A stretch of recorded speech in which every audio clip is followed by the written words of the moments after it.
right now I'm gonna test out these Winsor & Newton Cotman watercolors that come in this travel palette, and I'm gonna see if you can do this type of nature journaling and sketching with them.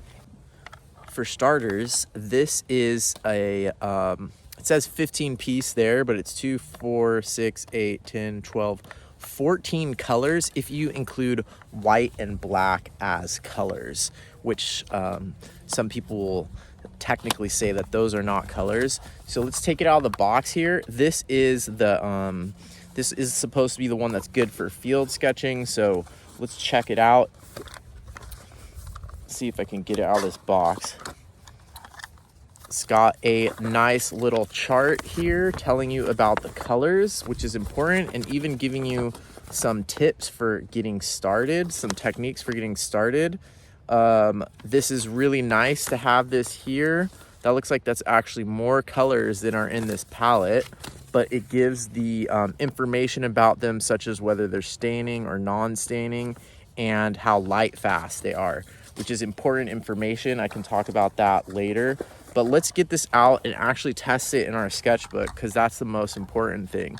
So it's a pretty small size, sort of like the size of maybe like a whiskey flask or something like that.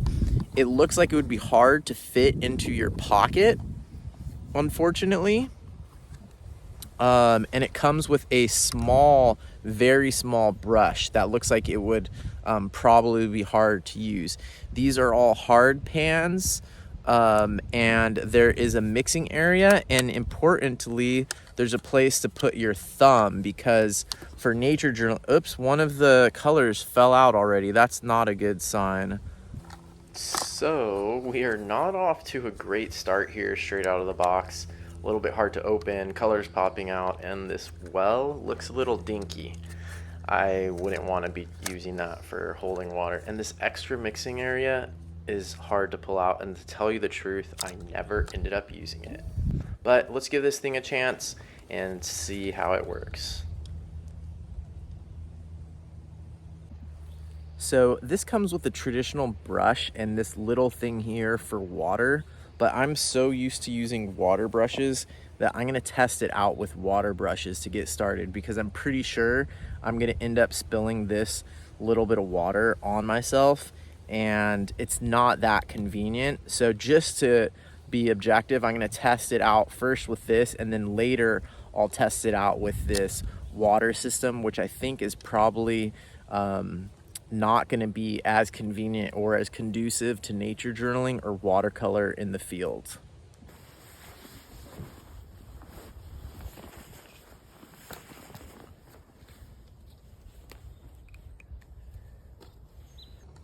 The first thing I'm going to do is just start testing these colors. I like that there's all these mixing areas, and this does feel pretty good in my hand. I think I would be able to nature journal standing up with this. I would hold it like this, holding my sketchbook like that, and the palette there on the corner of the page. That would work pretty conveniently. And if you're, well, it looks like it's set up so that you could put the water on either side, and it actually is pretty symmetrical that way. So if you're left-handed or you're holding your palette with your right hand, that wouldn't be a problem with this palette, which is really cool. I think some of the other watercolor palettes are not as symmetrical or ambidextrous. So let's start testing some of these colors. I don't have the color sheet right here. I kind of wish it had the color sheet printed on, you know, like if the color sheet were a code to the colors were there, that would be really useful. So I'm going to start with the yellows and just start experimenting here with this Winsor & Newton set. The yellows are always the lightest value color, so it's good to test them first. They're also the ones that are easiest to contaminate with the other colors. I am going to need something to wipe on, so that is an important thing to prepare for. And usually what I do is I hold a little bit of a paper towel in my fingers underneath the watercolor palette, and that would work fine with this set. So let's start with this one here that looks like the primary yellow basically. And I'm just gonna start off doing some color swatches.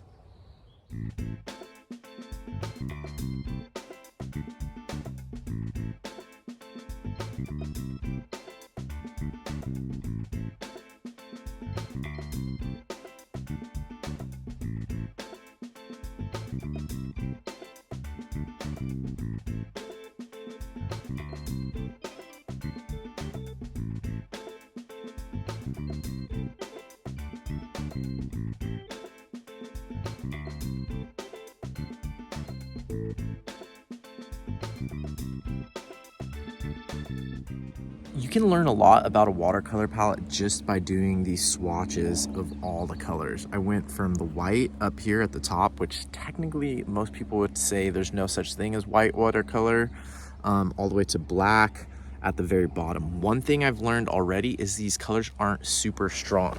As you can see, I didn't even use the mixing area on most of them. I just went straight from the pan, the pure pigment, onto the page, and that is something that I often don't do with my other watercolors. So they're not super strong, but they are pretty nice colors. Next, let's try mixing some of them and doing some more applied watercolor out here in the field. I'm gonna start with a basic landscape sketch and then add watercolor to that. As usual with watercolor, it's best to start with the palest values. In this case, that's going to be the sky and the field in front of me. So I'm mixing the cerulean blue hue from this palette, and I'm also preparing some of the lemon yellow hue and getting that sky in a little bit darker than I wanted. And then now I'm going to put in some of the colors for the field right in front of me. Now that those colors are dry, it's time to come in with some more greens and some mid values. My normal watercolor palette that I use for nature journaling and landscape painting has a lot more greens in it than this one that only has 2. So I'm working with the sap green and the viridian green to try and match some of the colors that I see in this landscape. The viridian green is a lot weaker of a pigment than I'm used to. So as you can see, the values are still very pale, and that's something that I'm going to have to work on. The sap green here is adding a little bit more darkness, but still it's not a very dark color. This might not happen to you, but maybe I can blame it on the kit. My thumb ended up resting right on top of this red paint, and just look at that. Not ideal. That's never happened to me with my other kit, so it could be a design failure or user failure, I'm not sure. This is what I've got so far. Palette seems to be working pretty well, at least for doing a little landscape. I'm gonna give it a few more tests to see what it's capable of. For a watercolor palette that costs little more than $20, I think this palette is actually pretty good. The colors aren't the best quality, and there are some annoying things about the palette, but it would work in the field and it would work in the studio. I used it entirely for a whole watercolor mixing and matching class on Skillshare. You can find the link in the description. And I think overall it works pretty good, considering it's 4 times cheaper than my normal watercolor palette from John Muir Laws.